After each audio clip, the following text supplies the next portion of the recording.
apprends en t'amusant avec Petit Mousseline.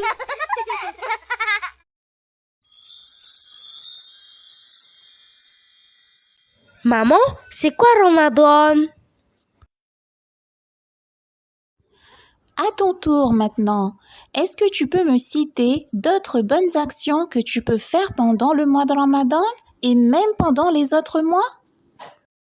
On peut prier à la mosquée ou à la maison et faire beaucoup de dhikr en disant Subhanallah, Alhamdulillah, Allahu Akbar.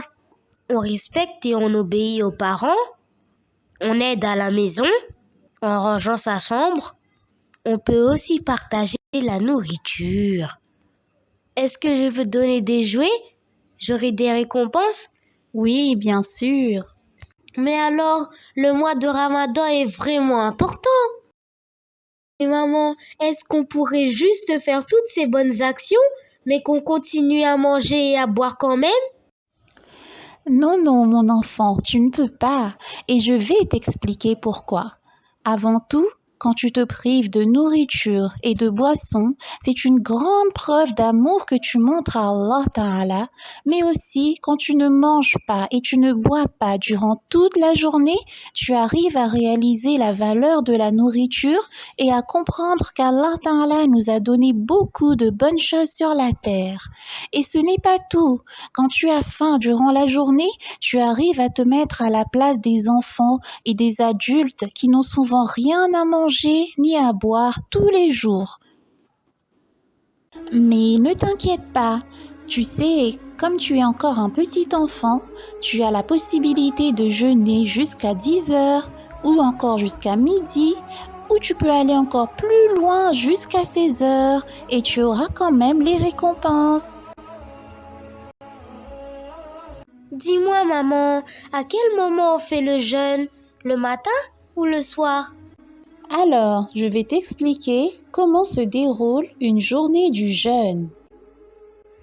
Quand tu as l'intention de jeûner, tu dois te réveiller à l'aube. Ça veut dire très très tôt le matin et prendre un repas qui s'appelle le suhour ou le sahri. C'est comme un petit déjeuner et tu pourras alors avoir la force pour tenir toute la journée.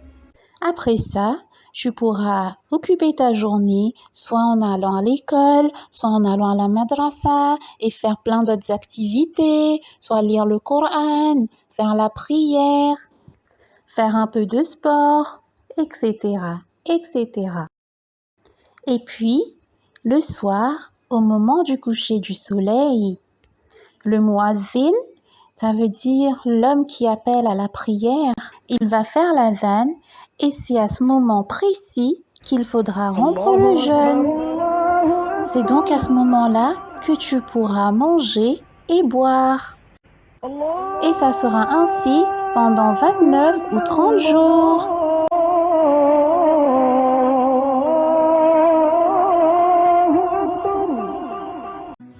Je vais t'apprendre encore un petit secret du Ramadan. Tu sais, notre prophète Muhammad sallallahu alayhi wa sallam nous dit que pendant le Ramadan, les portes du paradis sont ouvertes.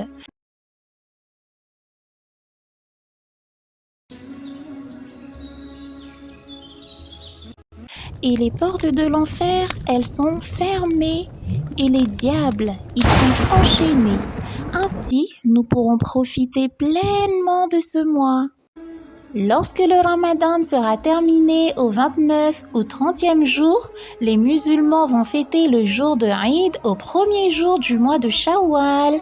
Ce jour-là, tous les enfants sont très très heureux de porter leurs plus beaux habits et aussi de recevoir leurs cadeaux. Eid Mubarak!